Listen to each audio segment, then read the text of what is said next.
Beralih ke informasi lain, pemirsa, media asing asal Inggris meramalkan ibu kota Nusantara IKN akan menjadi kota hantu. Menanggapi ini, Menteri Keuangan Purbaya Yudi Sadewa meminta publik tidak mudah terpengaruh oleh prediksi luar negeri. Media asing asal Inggris menulis bahwa proyek pembangunan IKN di bawah pemerintahan Prabowo Subianto berpotensi mandek dan berubah menjadi kota hantu.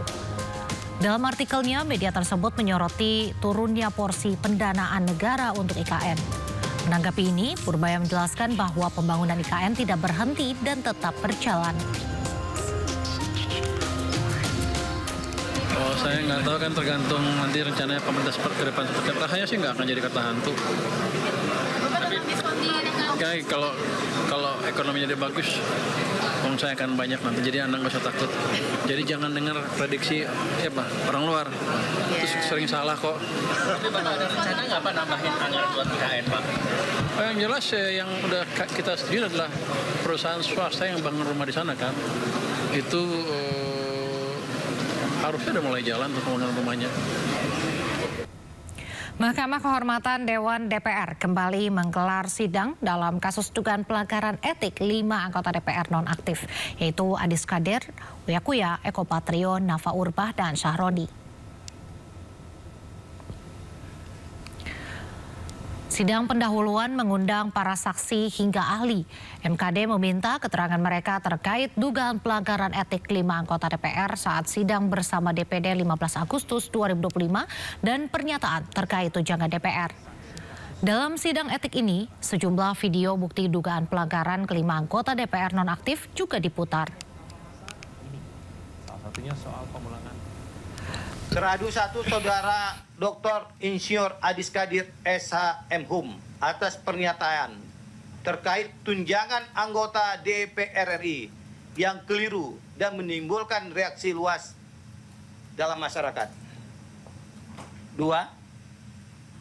Teradu Saudari Nafa Indria Urbah atas pernyataannya yang telah memberikan kesan hedon dan tamak dengan menyampaikan bahwa kenaikan gaji dan tunjangan itu sebuah kepantasan dan wajar bagi anggota DPR RI. 3. Teradu Saudara Surya Utama SIP atas gestur yang merendahkan lembaga DPR RI dengan cara berjoget dalam sidang tahunan MPR RI 2025 dan sidang bersama DPR RI dan DPD RI tanggal 15 Agustus 2025. 4.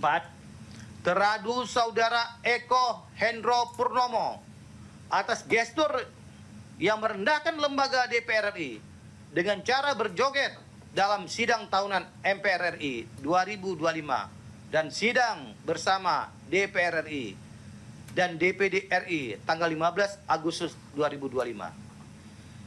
5. Teradu Saudara Dr. Haji Ahmad Saroni SE MIKOM atas teradu ucapannya atau pernyataan langsung di hadapan publik dengan menggunakan diksi yang tidak pantas.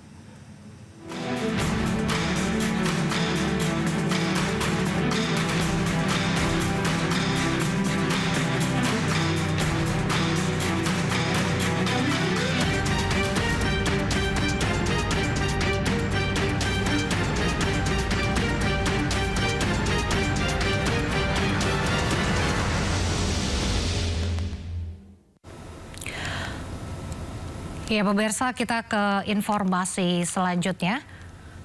Terkait dengan utang wush, Presiden Prabowo Subianto meminta persoalan utang wush jangan diributkan karena transportasi publik menjadi tanggung jawab pemerintah.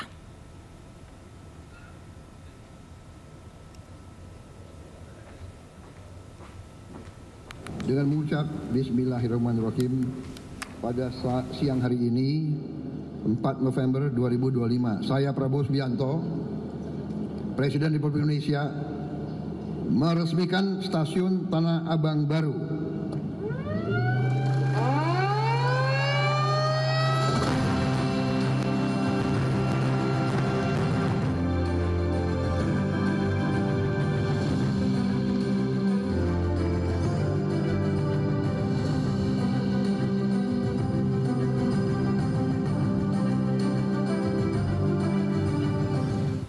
Ya pemirsa, itu tadi Presiden Prabowo Subianto baru saja meresmikan stasiun Tanah Abang baru beserta beberapa jajarannya. Kita ke informasi lain, pemirsa. Badan Pusat Statistik mencatat inflasi pada Oktober 2025 sebesar 0,28% secara bulanan. Emas perhiasan menjadi komoditas utama yang mendorong inflasi.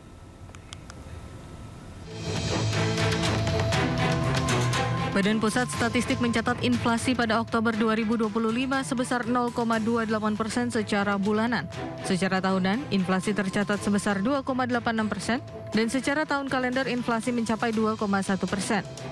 Deputi Bidang Statistik Distribusi dan Jasa BPS Puji Ismartidi menyebut, kelompok pengeluaran yang memberikan andil terbesar terhadap inflasi bulanan, yakni kelompok perawatan pribadi dan jasa lainnya dengan tingkat inflasi 3,05% dan andil 0,21%, dengan komoditas utama yang mendorong inflasi yakni emas perhiasan.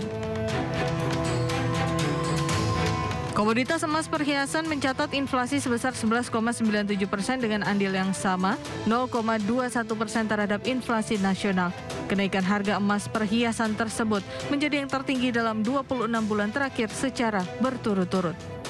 Kelompok pengeluaran penyumbang inflasi bulanan terbesar adalah perawatan pribadi dan jasa lainnya dengan inflasi sebesar 3,05% dan memberikan andil inflasi sebesar 0,21%. Komoditas yang dominan mendorong inflasi pada kelompok perawatan pribadi dan jasa lainnya ini adalah emas perhiasan yang memberikan andil inflasi sebesar 0,21%. Selain emas, beberapa komoditas lain juga turut menyumbang inflasi seperti cabai merah dengan andil 0,06%, telur ayam ras 0,04%, dan daging ayam ras 0,02%. Badan Pusat Statistik melaporkan harga beras mengalami penurunan atau deflasi secara bulanan di seluruh tingkat perdagangan. Meski demikian, secara tahunan harga beras masih tercatat lebih tinggi di sebuah tingkatan. Badan Pusat Statistik melaporkan harga beras mengalami penurunan atau deflasi secara bulanan di seluruh tingkat perdagangan, mulai dari penggilingan, grosir, hingga eceran. Meski demikian, secara tahunan harga beras masih tercatat lebih tinggi di semua tingkatan.